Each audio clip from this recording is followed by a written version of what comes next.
Everybody, welcome to the show. Run the Nation right here, TYT Nation.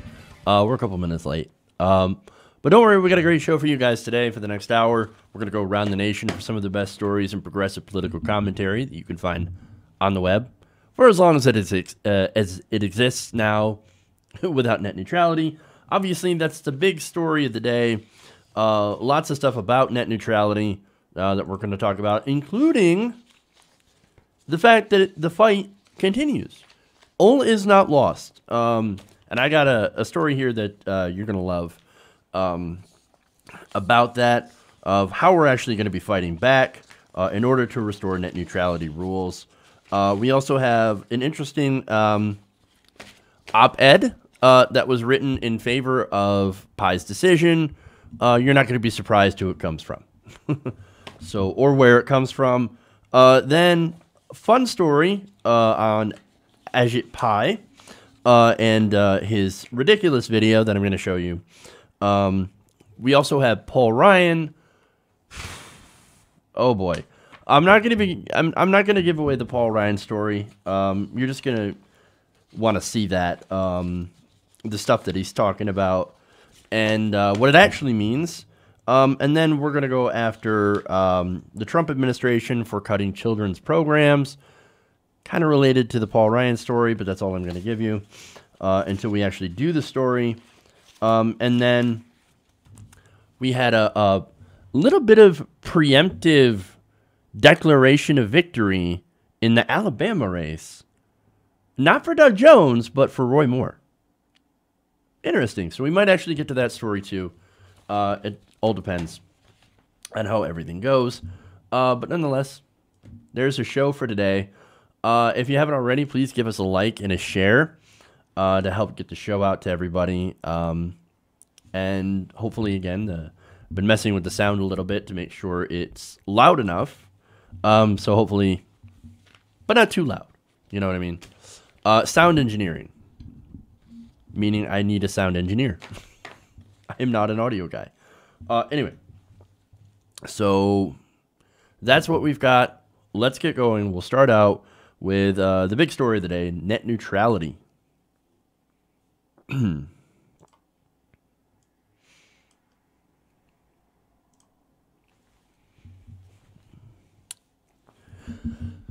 yesterday, Ajit Pai and two other commissioners that are appointed by Republicans voted to repeal net neutrality rules. So no longer do we have net neutrality. So now the companies, ISPs, can now throttle, block, or do whatever. And really, we don't really have any control over it, over the internet anymore. However, the fight is not over. Both members of Congress, plus a bunch of states, are now fighting to restore net neutrality provisions, as well as do some of their own things to be able to restore net neutrality. Now, Congress can use something called the Congressional Review Act. So that's something that not a lot of people know about, but it's actually been used a lot by Republicans. I'm going to explain what it does. Basically, what it allows Congress to do is to vote to overturn a rule issued by any sort of federal agency. Again, I told you that the Republicans have used the CRA a lot since Trump got elected. So they've basically been using that to attack regulations, such as environmental regulations and things like that. Well, wouldn't it be interesting if Democrats actually use the CRA to restore net neutrality? That would be fascinating. Now, here's how it works. Members of Congress have about 60 days in which to submit and take action on what's called a joint resolution of disapproval. Now, both houses passed the resolution.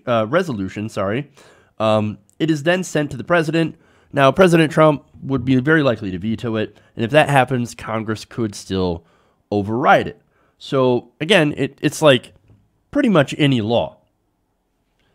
If a joint resolution of disapproval were enacted, say President Trump was like, oh, turns out net neutrality is super, super popular. 83% of Americans, 75% of my own supporters want net neutrality. Gee, I guess what am I going to do? I guess I will sign it so I can be somewhat more popular. Very unlikely to happen, but that's a possible scenario. Or Congress gets together and says, this is the big FU to Trump, and overrides his veto. That would be fantastic. But basically, if it were enacted through either of those things, the CRA provides that a rule may not be issued in substantially the same form as the disapproved rule unless it is specifically authorized by a subsequent law. Meaning that if a CRA were to get enacted into law, again, not very likely, but say we live in a somewhat just world, and we were able to do that, then that means we would essentially enshrine net neutrality into law. We would be back to where we started before the FCC vote, and they wouldn't be able to do it again. Fascinating. So that would be very interesting to see that happen. Again, in my opinion, it doesn't seem very likely. Actually seems very unlikely. Currently, 132 Republicans in the House, however, have not taken a position on net neutrality, while 107 of the 232 Republicans in the House have supported ending net neutrality. So there's 132 Republicans that you could possibly sway, and considering 75% of Republicans in a recent poll agree with net neutrality rules, so they disagree with the SEC, it's possible that enough people could get their politicians to be able to support some sort of form of net neutrality. Now, according to Gizmodo, Senator Suzanne Collins is already there. Representative Mike Kaufman as well.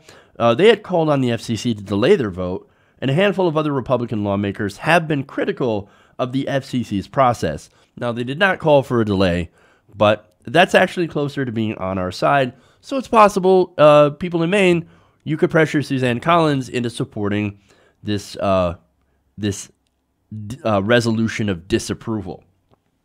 Now, the process, by the way, that they refer to included a great number of fake comments, dead people. That's what New York Attorney General Eric Schneiderman is actually looking into, and that's and I'll get into that later. But that's actually what he might base a case against the FCC on in order to override this decision from the FCC. Now, in the Senate, Senator Ed Markey has also introduced a resolution of disapproval. He's got the support of 17 other senators, and in the House, Representative Mike Doyle have already also introduced a resolution. Now, unfortunately, it doesn't seem to have a lot of Democratic support. I mean, look, in the Senate, Markey's only got 17 Democrats. Where are the rest of them? Why aren't all the Democrats supporting this? I mean, you want to stick it to Trump, you want to stick it to the Trump administration. Well, this is a perfect opportunity to do something that's wildly popular with the American people. 83% of Americans, over 85% of Democrats support these net neutrality rules. Why aren't all the Democrats representing their voters? Where are you? Where are you? 17 Democrats? That is shameful. That the Democratic Party, those senators that are not supporting this, you should be ashamed of yourselves. Why are you not supporting something that is wildly popular? Maybe it's because you work for the donors. Maybe it's because you don't actually work for the people. Maybe that could be the answer to that question. I mean, don't you believe in net neutrality rules? No, of course you don't. You've got the same industry donors as Ajit Pai. You want to prove that you're actually working for the people? Well, maybe you should support this incredibly popular proposal. All right. Now, Congress is not the only avenue. Now, according to Ars Technica, attorneys general in Illinois, Oregon, and Massachusetts, New York, and Washington have also announced lawsuits against the FCC ruling. So you have a bunch of states getting together and saying, hold on, this ruling is disastrous. You need to rescind this rule immediately. Iowa Attorney General Tom Miller's office also tweeted that he will consult with other attorneys general about filing a suit. Others are likely to join as well. 18 state attorneys together had signed a letter encouraging the agency to delay the vote. So it's very possible that you could, the FCC could be facing a lawsuit from a lot of states against these rules. Now, why would the states sue? That's very interesting. What standing do they have? Well, in the ruling, individual states are now barred from imposing their own sets of net neutrality rules. So basically, if you're California and you want to set net neutrality rules, this ruling says, no, you can't do that. These corporations will have the power to block or throttle content. And there's nothing you can do about it. Well, wait a minute. What about states' rights? I mean, look, why should California not be able to do net neutrality? Okay, so what if Alabama hates net neutrality? And fine, the voters in Alabama, which is very unlikely, but the voters in Alabama and their politicians are like, no, don't do net neutrality. Why should that prevent California from enacting its own net neutrality rules? That doesn't make any sense. I thought conservatives believed in states' rights. Oh, right, of course, they only believe in states' rights when it's used to actually take away rights from people. And not actually, I don't know, make sure that regular people, voters, aren't able to get charged more to access the internet. All right, there's more. Now, on the lawsuit, do they have a good argument? Well, not exactly sure how good some of the arguments are, at least when it comes to Eric Schneiderman's argument. He is, of course, the Attorney General of New York. He's actually going after them due to ignoring the massive amount of fake comments. So he's been going after the practice. But as far as the state suits, that's actually not bad. Now, here's the argument from Washington State Attorney General Bob Ferguson. Now, he called the FCC order a violation of the Administrative Procedure Act, which bans federal agencies from issuing arbitrary and capricious rules. Legal experts have told Wired that such a suit just might succeed, though courts do often defer to federal agencies. And of course, Washington is also a state that's looking into creating its own net neutrality rules. But wait a minute. Jeff, didn't you just talk about how these states couldn't? Well, that'd be a good question. Jay Inslee's proposal, who's the governor of Washington, actually, these proposals wouldn't violate this net neutrality rule, or I'm sorry, the FCC's rule on net neutrality, barring the states. Apparently, he found a workaround. The Washington proposal would make life difficult for internet service providers that don't promise to not block or discriminate against lawful content, and would penalize companies that break their promises. Now, what would that look like? Well, that would mean revoking certain tax breaks or preferential treatment in utility pole access for some carriers. I would assume that would be actually very important for you to have that access, okay?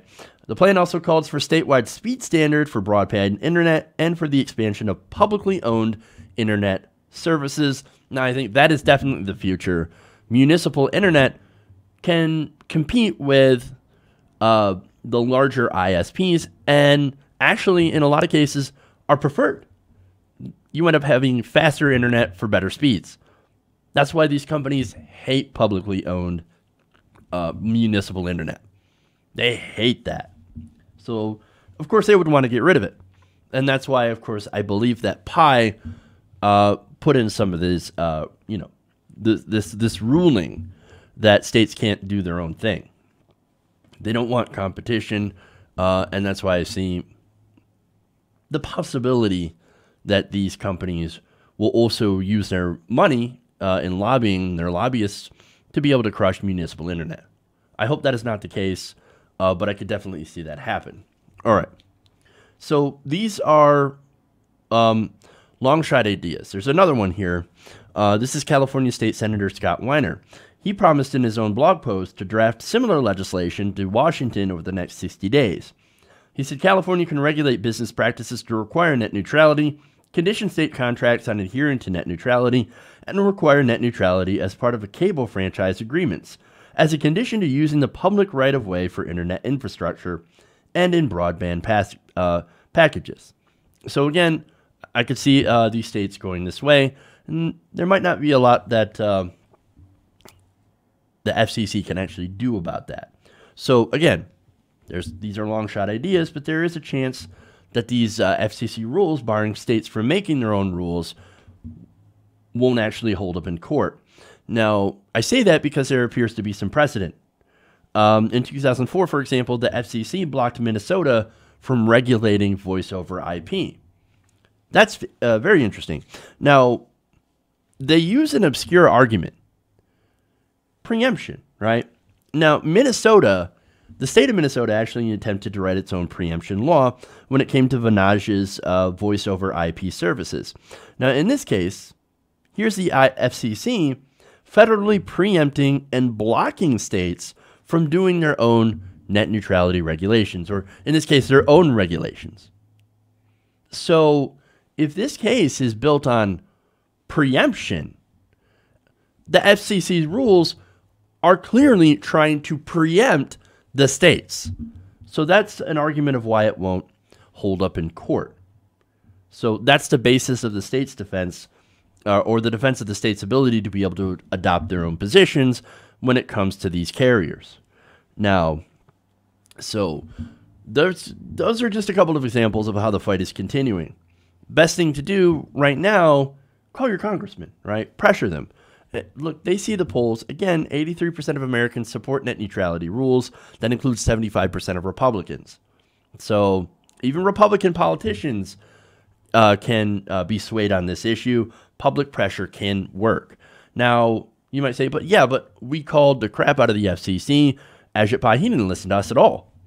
Well, there's a reason for that. Ajit Pai doesn't have to run for re-election. He was appointed there. He was appointed to the FCC originally as a commissioner by President Obama. And not because President Obama wanted to pick him, it's because he had to pick a Republican. He was mandated by law to pick a Republican, and I see that argument around. And then President Trump made Pai the commissioner. So those are two different things. And he did so not because he had to, but because he wanted to, because of Pai's deregulatory agenda. Especially when it comes to cable news. Now, again, it didn't work on Pai or any of the other commissioners because, again, they're appointed, not elected. That doesn't mean that pressure can't work on your congressman. So tell them to support a CRA, call them up, and also pressure your state's attorney general to support a lawsuit against the FCC on the basis of preemption laws. So those are just a couple of ways that you could fight back and help to ensure that we win this fight for net neutrality protections. This is not the end. This is only the beginning. So now that you know this, now that we know what to do, now we can fight back. So let's go get them. Okay.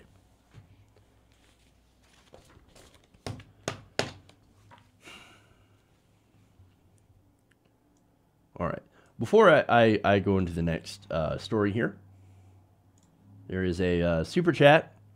Bernard Foster writes, "Sup, Jeff? Not much, man. Just doing the news." But thank you. I appreciate that.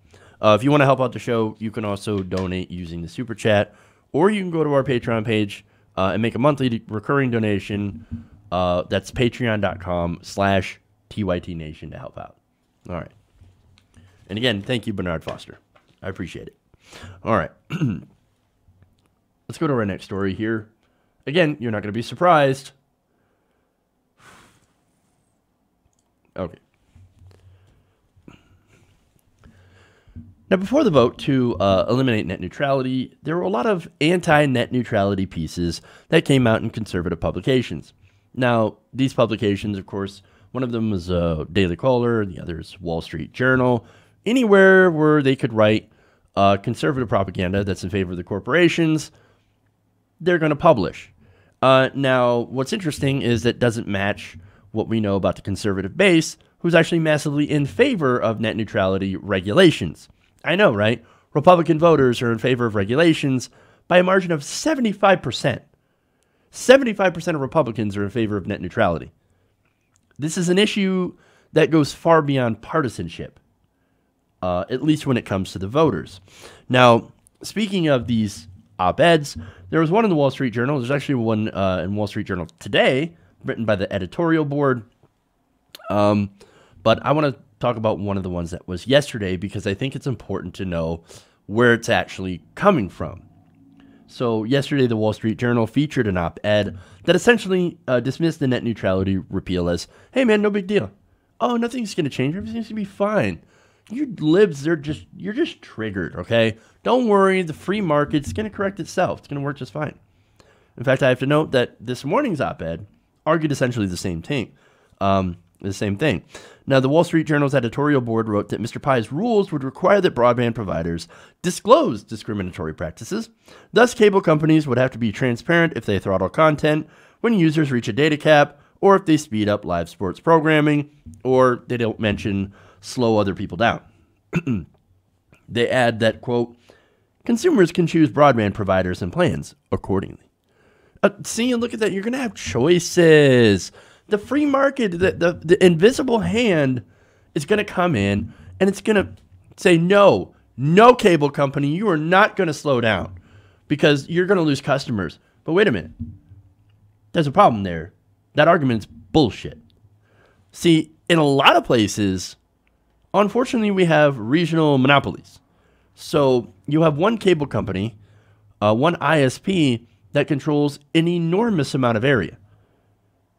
In a lot of places, that's your only avenue to access broadband. So you either play by their rules or you get stuck with 56K, or you get stuck with something that is automatically slower or no option at all. So what are you going to do for internet, right? So that means that you don't have choice, okay? Because there is no competition in these areas thanks to these regional monopolies. There is no free market that is going to correct itself. So that argument, of course, is completely disingenuous, and they fucking know it. Now, these op-eds that are in favor of eliminating net neutrality, again, you're not going to be surprised that they're not written by regular people or voters or people that are going to be affected by net neutrality. No. It's actually written by lawyers and lobbyists for the telecom industry.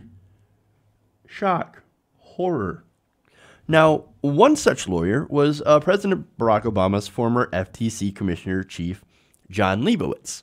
Now, he wrote this article, this op-ed in the Wall Street Journal, that celebrated the fact that the FTC would get restored authority to, in his words, aggressively police the internet for anti-competitive or unfair conduct. Well, it wouldn't be nice, but as I'm going to explain, that's actually not what the FTC is going to be able to do. It turns out their authority in regulating ISPs for this kind of, the slowing down, throttling, blocking sites is actually very limited. According to The Intercept, his op-ed also contained an unusual disclaimer, and I'm going to explain that. Mr. Leibowitz was a Democratic commissioner at the FTC from 2004 to 2013, and chairman beginning in 2009. As a partner at the law firm Davis Polk and Wardwell, he represents both technology companies and broadband providers. So that's that is the disclaimer, right? So there's a couple of ideas why he would do that, right? So maybe he's saying, look, I've worked for both sides. I'm being completely impartial, and look at me being super impartial, and I think net neutrality is stupid. I'm not a broadband industry shill. Look, I've got interests on both sides. And I still hate net neutrality. Now, I think that is an effort to manufacture consent. By saying, oh, look, here's a guy who's worked for both. He doesn't have any financial interests in eliminating net neutrality. So we can believe his word when he tells us that repealing net neutrality is no big deal. So again, his law firm has worked on behalf of both tech companies, which were opposed to, of course, removing the net neutrality rules. In fact, Netflix came out and said that we're incredibly disheartened and we're actually going to fight against that to restore net neutrality. It's not as if Netflix, of course, and Google are doing this out of the goodness of their heart. That is enlightened self-interest, but in this case, they're actually on our side. So, hey, man, I welcome them on our side. In this case, having a big corporation behind you isn't always a bad idea. Now, however, when it comes to Leibowitz and his primary broadband client, well, it happens to be Comcast. Big corporation on his side happens to be one of the biggest beneficiaries of the net neutrality repeal.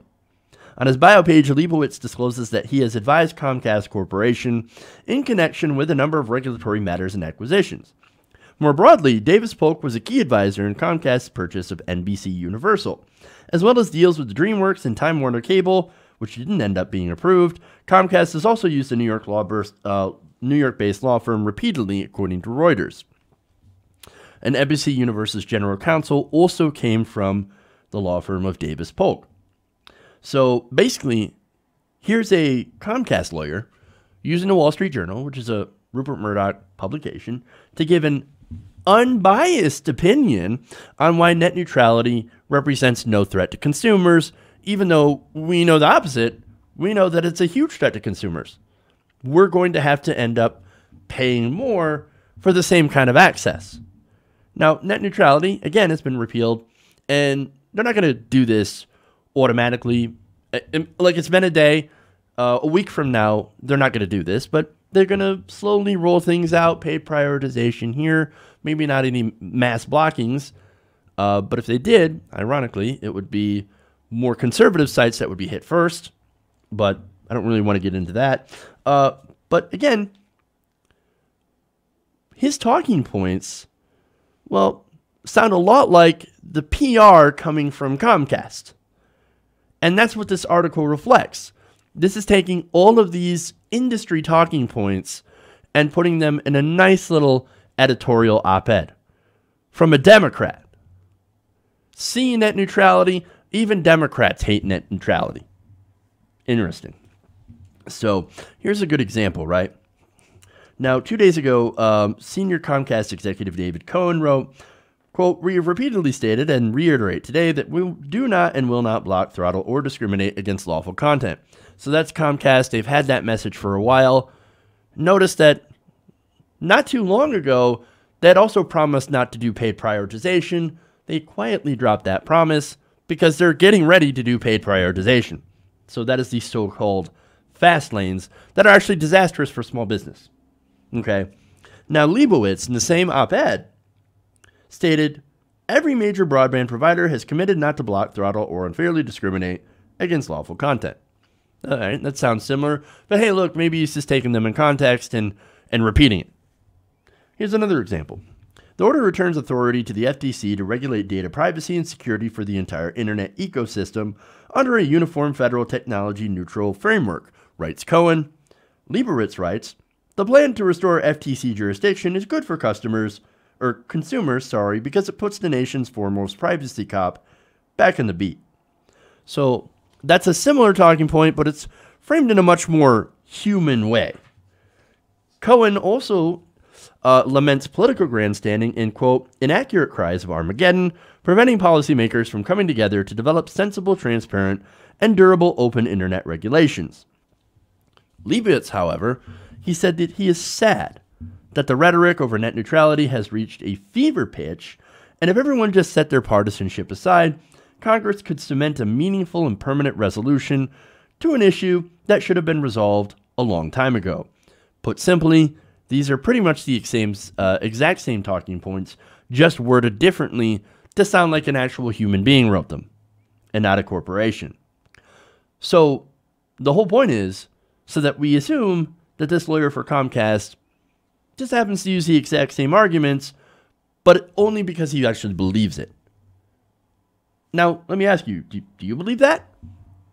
Do you believe that this lawyer for Comcast just really, really believes that net neutrality, removing it, would actually be really, really good for consumers? And not at all great for the giant corporations that happen to pay him. Maybe. Or maybe there's something else going on. Now, one note here about the FTC. Again, this guy's former member of the FTC, the former chairman. So you would think he would know about the scope of the FTC's powers. Apparently he doesn't. Or actually, maybe he does, and this is exactly why he's cheering. Let me explain.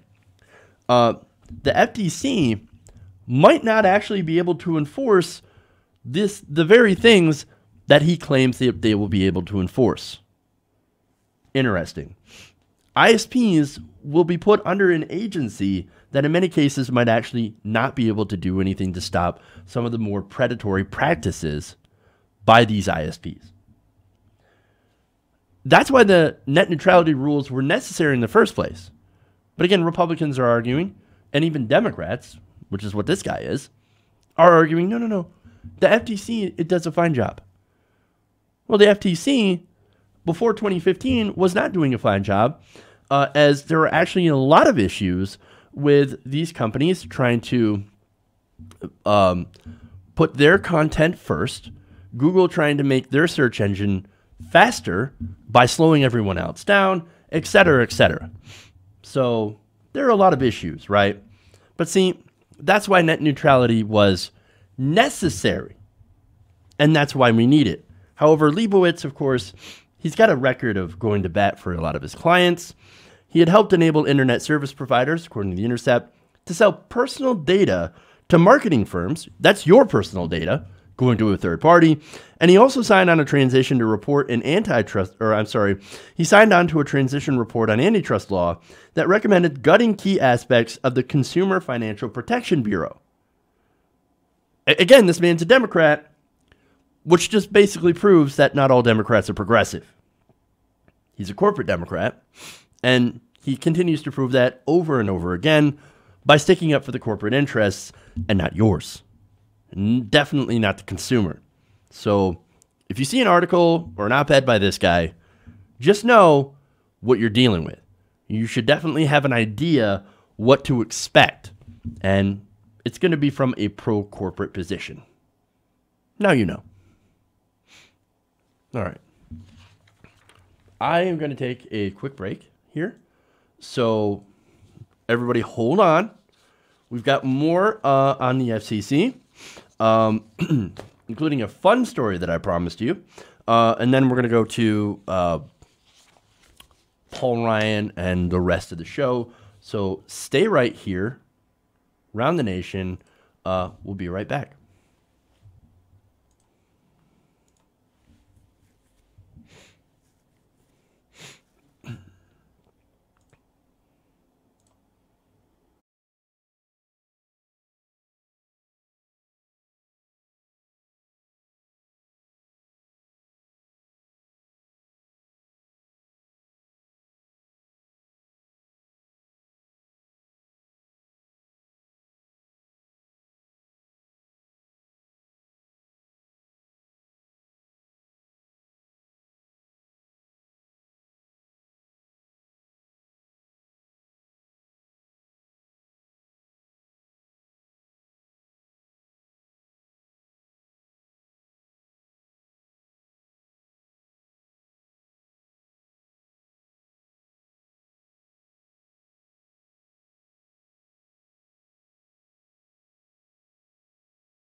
All right, everybody. Welcome back. Round the Nation. Jeff Waldorf with you. If you haven't already, please give us a like and a share. That helps out the show tremendously. So thank you to everybody who's already done that.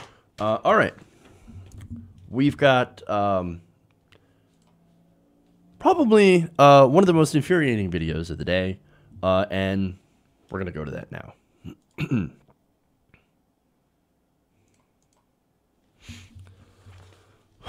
Oh, boy. Now, recently, FCC Commissioner Ajit Pai released this incredibly tone-deaf, ridiculously goofy video in an attempt to make taking away internet freedom super fun and cool.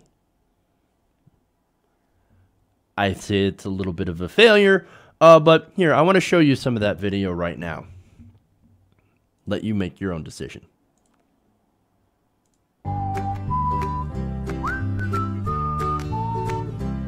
Hi, I'm Ajit Pai. I'm the chairman of the FCC. Recently, there's been quite a bit of conversation about my plan to restore internet freedom.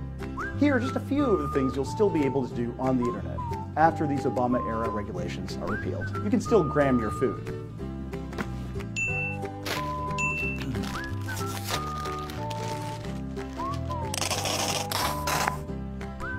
Quality. Are you selfieing or just... You can still post photos of cute animals, like puppies. You can still shop for all your Christmas presents online. Yes, got that bulk deal on fidget spinners. Yes, those Eclipse glasses are so cheap.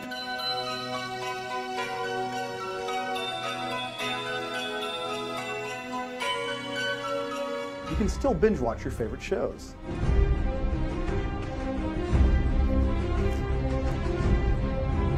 You can still stay part of your favorite fan community.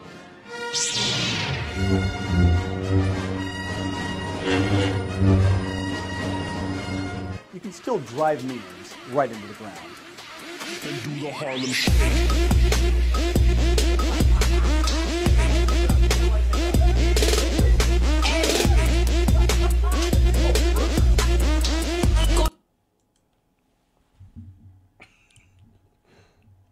Okay, that is number one, slightly entertaining in the worst way. And number two, incredibly tone deaf. You're going to notice a couple of things here. Number one, Harlem Shake. From 2013. That was viral about 5 years ago. You're a little late. Then again, he did say he wants to drive memes into the ground. Well, congratulations. It is now in the ground. Now, the other thing I want you to notice is the woman dancing next to Ajit Pai is the woman who helped to spread the Pizzagate conspiracy that nearly got people killed. Innocent people. When a gunman decided to stroll into a pizza place in order to try to find this pedophile sex ring or something that's going on that actually wasn't going on. It wasn't real. Insane, right? So, hey, look, is it any surprise that this guy is working with people who spread Pizzagate? Now, thankfully, there might be a little bit of justice that is coming to this abortion of a video. The creators of the Harlem Shake, as I mentioned, are looking to sue the FCC. Awesome. Now, according to The Hill, Bauer, a DJ whose real name is Harry Rodriguez, who's the creator of the Harlem Shake, said he was taking action over the song's use in a tweet on Thursday night. Bauer told Billboard in a statement that the use of the song, quote, obviously comes as a surprise to me, as it was just brought to my attention. Quote, I want to be clear that it was used completely without my consent or counsel. My team and I are currently exploring every single avenue available to get it taken down. He also added, I support net neutrality like the vast majority of this country, and am appalled to be associated with this repeal in any way. Look, Bauer, all due respect, man, I don't think anybody was thinking about you or your song when they saw that video. Most of them were probably thinking how punchable that face is, Ajit Pai's face.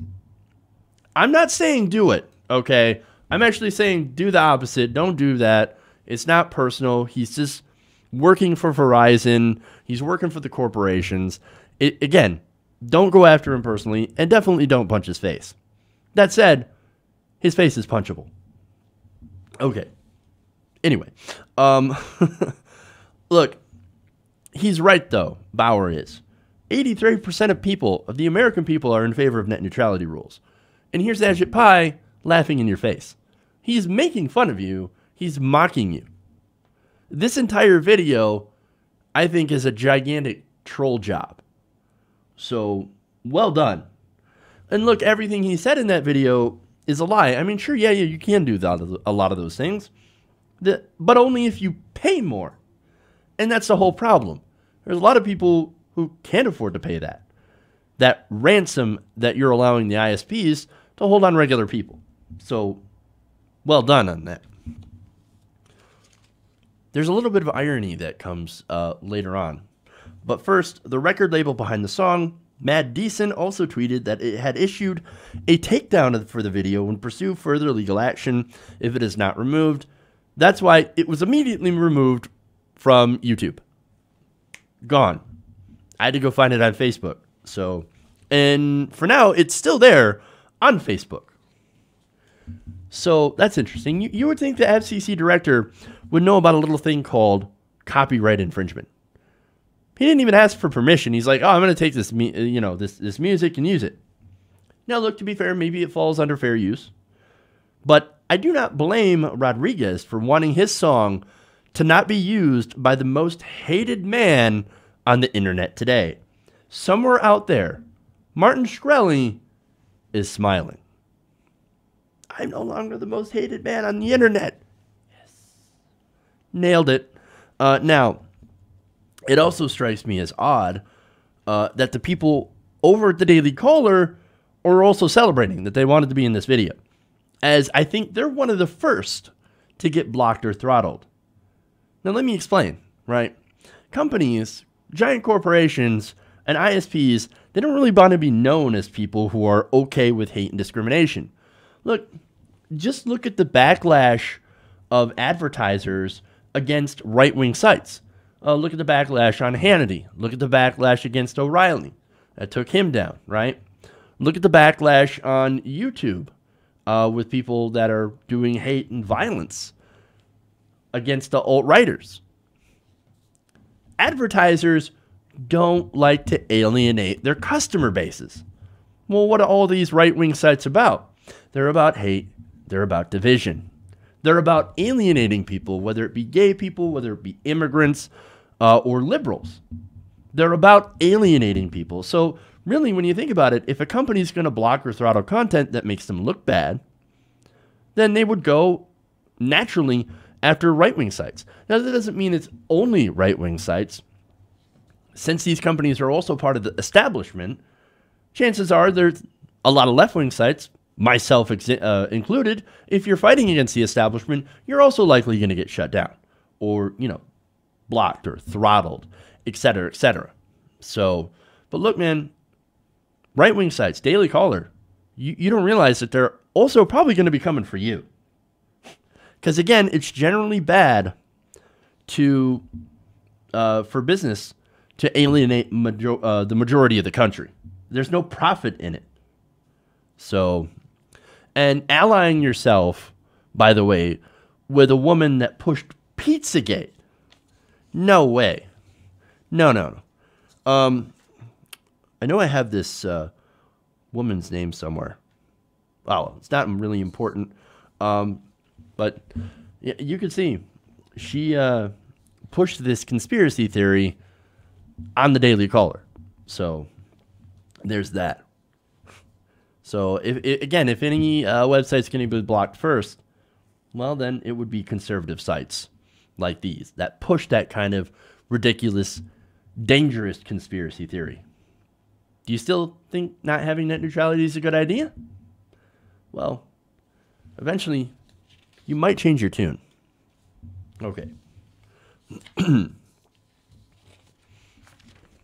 Let's move on. Away from net neutrality, let's talk about Paul Ryan.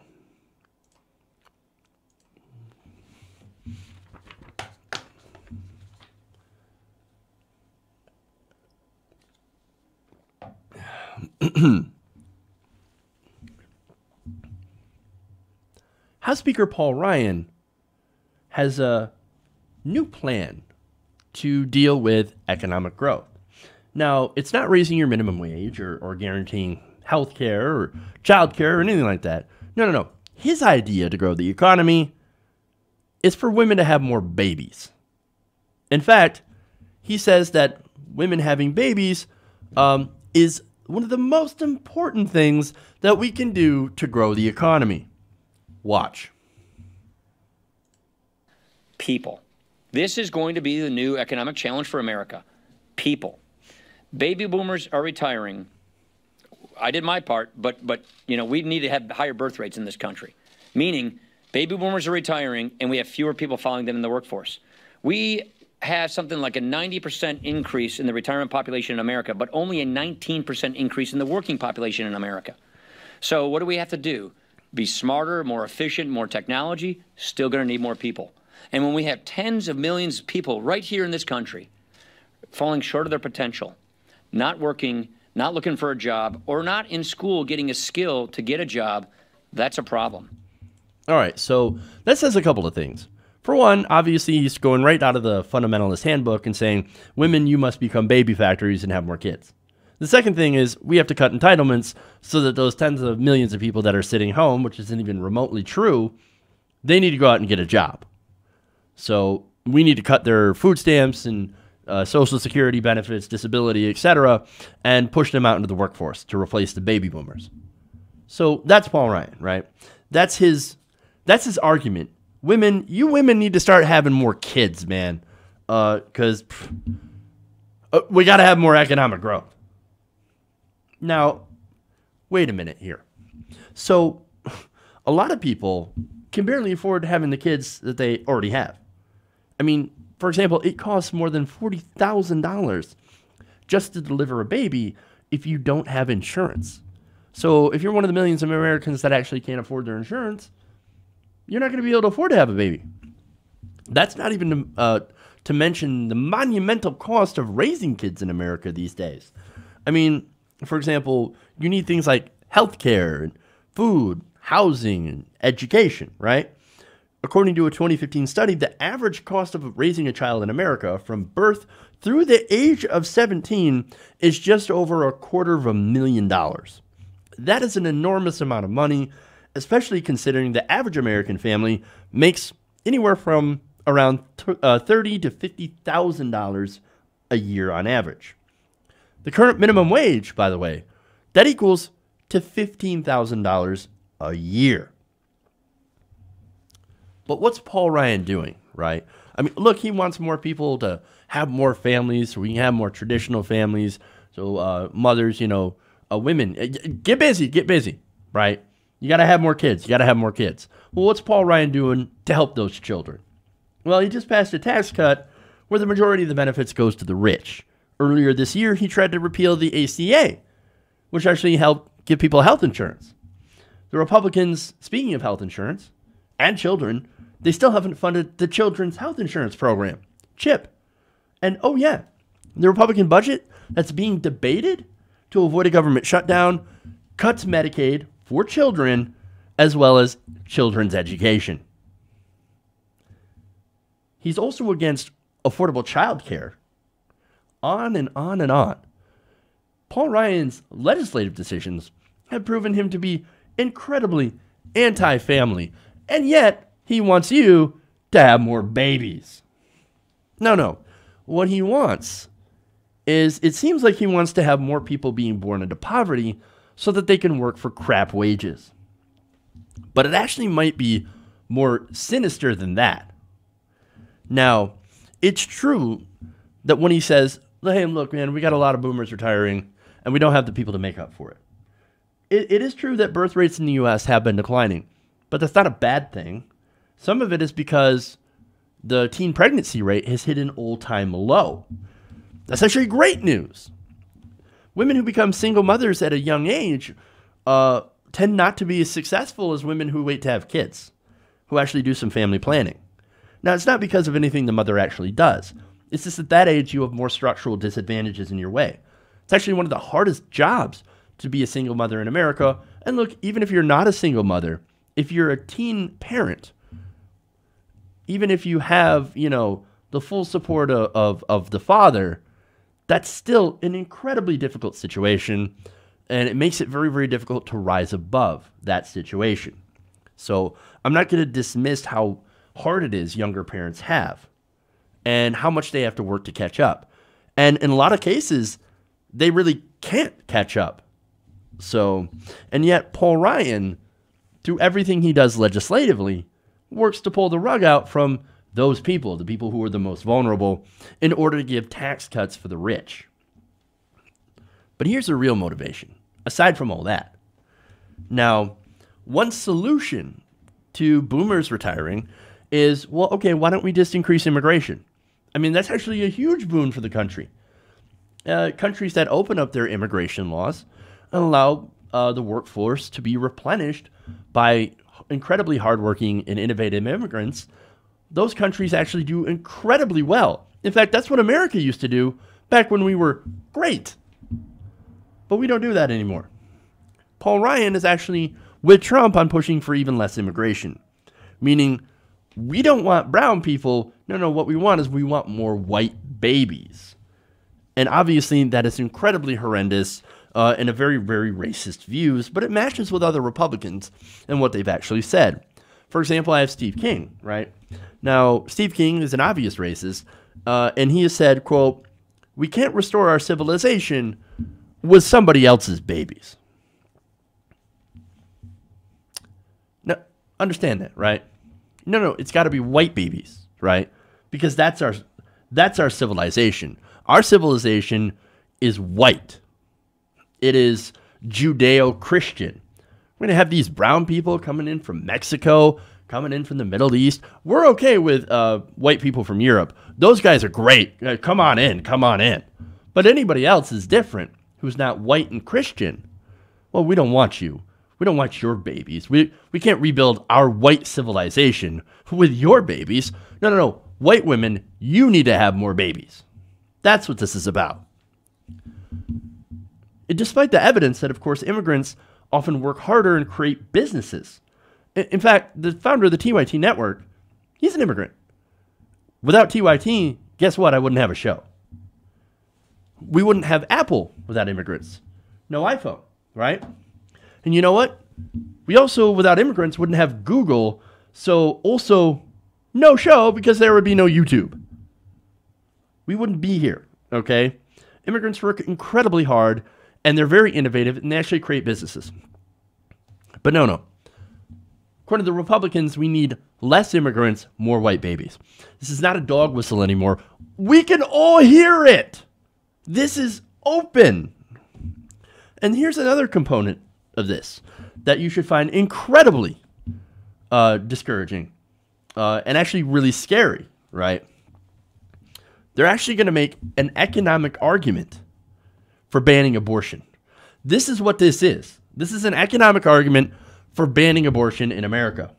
In fact, recently, Wisconsin State Representative Scott Allen argued on behalf of a bill that would prevent health insurance plans for state employees from covering more abortions.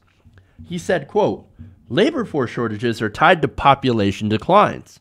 Labor force shortages are a limiting factor in economic growth. And limited economic growth poses a problem when government tries to pay for public services and infrastructure." So we need to cut public services, by the way, and also ban abortion. He says, "In spite of this, Mr. Speaker, ironically, the Democrats continue their effort to support the abortion industry, which actually doesn't exist." This is a signal to extreme right-wingers who believe in white genocide, right? And we've all seen those people. These people are beyond insane.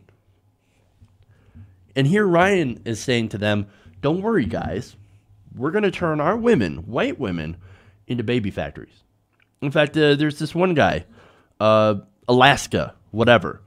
He's all like, we should, obviously we should ban all immigrants and we should make all white women have more kids.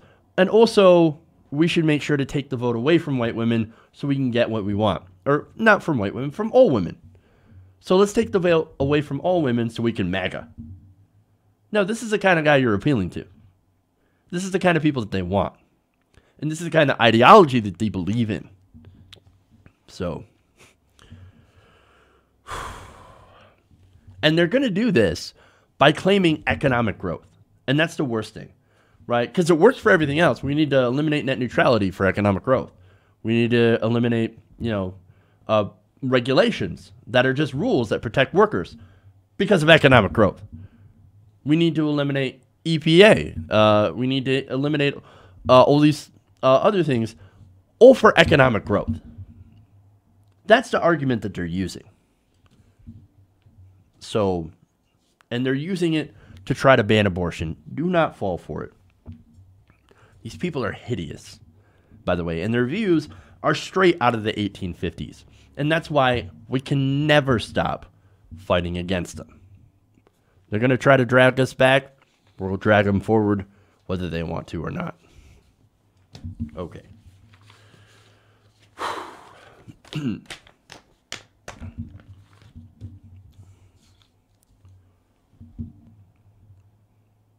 One more thing, right? Speaking of immigration, we should reform our immigration system so that people can get in here legally. Not everybody's for illegal immigration, obviously. We should make a system that actually encourages legal immigration. Right now, our system sucks. And there are massive, massive waiting lines for people to get in. So, if the Republicans were serious about, immigration reform and dealing with the issue of illegal immigrants, well, then they would actually work towards a pathway to citizenship, which is what I'm in favor of. There should be a pathway to citizenship so we can actually do something about the issue with illegal immigration. Because, look, a lot of our corporations take advantage of people who are not able to work. President Trump took advantage of undocumented immigrants in order to not pay them. So, again, we've got to do something to fix this issue. Okay. Next story here. All right. I know we're going a little longer, but there's more stories to get to, so all right. Now, currently, Republicans and Democrats are working on a way to avoid a government shutdown. Now, a shutdown, of course, would be a disastrous idea. However, Republicans always seem to find a way to exploit tragedy in order to inflict the most pain on regular people in order to benefit corporations. And a study released on Tuesday by the Urban Institute found that proposed budget, the Trump budget, would reduce federal spending on education by 15%, children's health care spending by 10%, and spending on child-related nutrition by 9%. Now, remember, folks, we're Republicans, we're pro-life, except for when it comes to health care and nutrition. Because fuck children, right? You could take that literally if you're talking about Roy Moore as well. I'm just saying. Now, what's worse is, of course, why they're doing this. The cuts to funding for children's programs would help offset the estimated $1 trillion deficit the Trump tax plan would create. So not only are they cutting children's health care, education, and nutrition, but they're also using it to fund tax cuts for the rich. This is a literal transfer of wealth. Cutting these programs that go to the most vulnerable, the neediest people in America, and giving it to the least neediest people in America. But the ones who happen to sign their paychecks, of course. Now, the proposed budget, the budget proposed $140 billion in cuts to children's health care spending, and the majority of changes would be to Medicaid programs, specifically to health insurance coverage for low and moderate income children. So again, this cut is targeted to Medicaid that serves low-income children, the most vulnerable, and giving to the richest, right? Now, these projections don't include a potential repeal of the ACA or a funding cut to the Children's Health Insurance Program, meaning the possible monetary impact, according to the study, would actually be much higher. Hey, but guys, you don't understand. We need economic growth. We got to give more tax cuts to the rich. I mean, who cares about your kids' health care? They're poor anyway. No, if you wanted better health care, you should have been born rich, because then we would have shoveled all the money towards you. That's what the Republicans do. Now, there's more. Federal funding for education programs that serve in underprivileged children and special education programs would also face significant cuts. While the majority of education spending is funded at a local level, federal programs aim to upgrade schools, educate teachers, and supplement the cost of educating students with disabilities. Under the budget proposal, after-hours programs for students in high poverty and low-performing schools would be eliminated, as would programs to educate Native Alaskans and Hawaiians. So here they're going after African-American families, as well as, again, Native people, right? So again, you're going after communities that are in the minority and are the most vulnerable. Now, Trump's budget also would reduce funding for the SNAP program, commonly known as food stamps. An estimated 23.4 million households would lose SNAP benefits if the president's budget were fully enacted, with the average household losing about $600 per year. Children represent nearly half of all food stamp recipients. So, we're going to take your health care, we're going to mess up your education, and we're going to take your food stamps. Vote Republican. Because we are so pro-life, we care so much about the children. Under current law, spending on children's programs would already face significant cuts over the next decade. When paired with Trump's proposed budget, school improvement programs would be cut by 74%. Funding for children's nutritional programs would be cut by 20%, and Medicaid spending on children would be cut by 12%. Food, education, healthcare, forget about it. We have to make profitable corporations, the most profitable corporations on earth, even more profitable. These are Republican priorities. They do not care about being pro-child, they do not care about being pro-family, and they certainly are not pro-life. Cutting these programs, it's not pro-family. How about Republicans come out and admit that they don't care about your kids unless they're rich, unless it's their kids? That's what we care about. That's why they want to cut the estate tax, by the way. If you're born rich, you already get to inherit millions of dollars tax-free. But if you're born poor, sad day for you. We're going to cut your Medicaid, we're going to cut your food stamps and make it harder for you to get an education because we do not give a shit about you. We do not care. We only care about zygotes.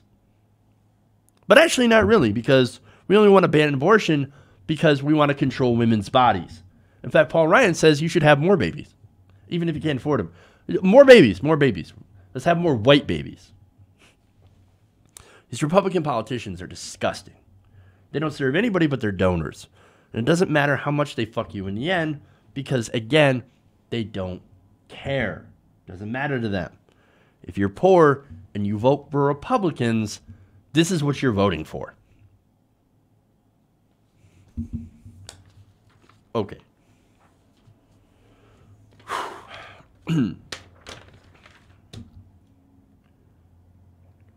One more.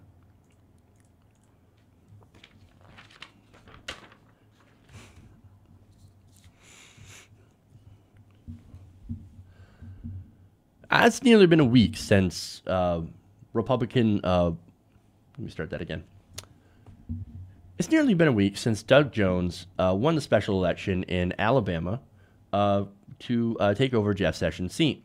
Now, his opponent was alleged pedophile Roy Moore. Now, Roy Moore, interestingly enough, has not given up. He continues to say that, no, I actually won. I actually won the election. Doug Jones, you lost, and I'm not going to give up. I'm not going to give up. We're going to do a recount because God, right? God said I was going to win. God has directed me to take back the country from those who would take it from us. Now, I'm pretty sure God has shown you that that he didn't want you to win.